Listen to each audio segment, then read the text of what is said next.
Herkese salam dostlar. Java öğrenirik seriyamızın 4-cü bölümünə xoş gəlmisiniz. Bugünkü bölümdə biz sizə input funksiyasını öyrədəcəyik. Input Java'da necə bir şey daxil edirik və s. bu cür şeyləri sizə öyrədəcəm.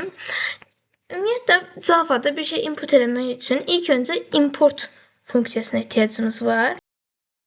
Java'da hər hansısa bir şeyi yəni daxil etmək üçün scanner deyilən bir kitabxanadan istifadə olunur.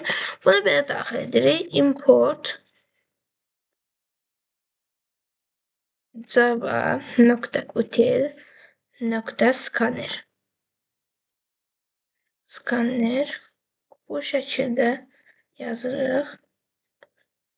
Bu nə deməkdir? Bir dəqiqə.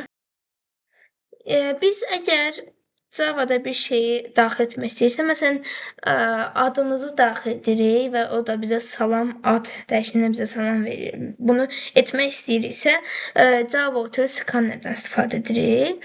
İndi gəlin əsas kod hissəsinə keçək. Burada scanner yazırıq, çünki scanner funksiyanın adıdır. Scanner, yenə scanner yazırıq və bunu bərabərdir new scanner.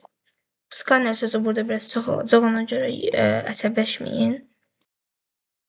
New scanner daxilində system.in və .virgül. Bu isə nədir? Skannerimizi yeni skanner yaradır və bunu system out yox ha, system in içəri daxil edir. Və içəri daxil etdiyimiz şey bizə out olaraq geri qayıdacaq, amma fərqli bir formada. Yəni bildiyiniz kimi biz pul veririk bazarçıya. Bazarçı isə bizə çörək verir, alma verir, bir şey verir. Yəni sadə bir nümunə. Bazarçı da biraz qəribə oldu, amma neysə. Neyse, mövzuya qayıdaq. Normalda proqramlaşdırma dillərində görmüsünüz ki, məsələn, C++-ın nümunə çəkim. Birinci bizə sözü deyir, daha sonra isə bizə input eləməyi təklif edir. Amma niyəsə Java'da tərs məlullaqdır bu. İndi buraya yazaq ki, system out print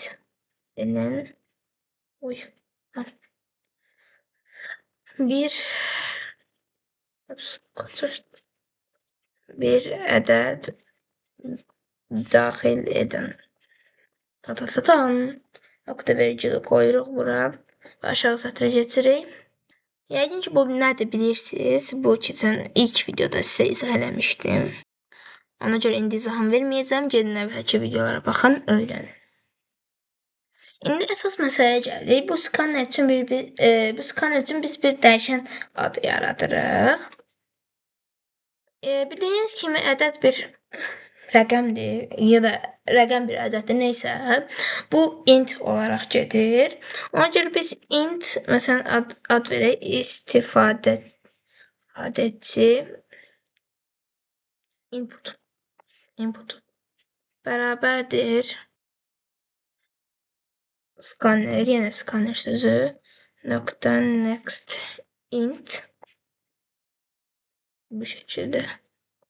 Bunu daxil edirik və ən axırda bizə yaratdığımız bir dəyişən adını bizə göndərməsi üçün yenə bir, necə deyim, system out print line-dən istifadə edəcəyik, print line-dan. Bunu ayrı yazarım ki, daha anlaşılan olsun. System out print line. Buraya yazırıq ki, sizin daxil etdiyiniz rəqəm ya da ədəd boşluq qoyuruq. Üstə gəl, dəyişən adı neydi? Bunu kopyalayaq. Ctrl-C, Ctrl-V. Bu şəkildə. İndi burada əlavə Y düşüb, buna goodbye deyirik və kod run eləyək. Düzəltdik səhvimizi, təzədən kod run eləyirik. Səhv düzəltmək ən gözəl şeylərdən biridir. Öz səhvli, neysə. Səhvəti qoyaq bir qırağa. Ədəd daxildir, 67. Sizin daxil etdiyiniz ədəd 67. Neysə, yəni olsa bilirik nə daxil etmişik. Prosta yoxlama məqsədli bir koddur. İndi biz bunu toplama yönlü də eləyə bilərik. Məsələn üçün, gəlin belə bir şey eləyək. Bunu kopyalayaq. Bu hissəni. Ctrl-C. Bum bum bum bum. Ctrl-V. Amma çox arxaya getdi. Ad kopyalamaq böyle bir səhvdir. Ona görə buna bir qoyuruq. Eyni olmasın. Ya da 2 koyaq. Buna da inputu 2. Bu şəkildə. Daha sonra isə inputu bura 2-ni qoyuruq. İkincisini daxil etdiyiniz, burada bir dənə ikinci söz yazıq. Ədəd. Yəni bunu yoxlayaq. Bir ədəd daxil edin 12, bir ədəd daxil edin 34, sizin daxil etdiyiniz ikinci ədəd 34. Amma bizi sizin daxil etdiyiniz ikinci ədədə verir ancaq. Onca bunu da kopyalayırıq. Ctrl-C. Ctrl-V, aha. Buradakı bunun ikisini silirik, sadə qoyuruq.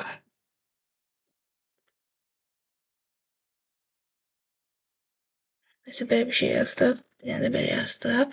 İndi bunun toplamasını verməsi üçün ən axırda bir dənə belə bir şey yaza bilərik. System.out.println daxilində sizin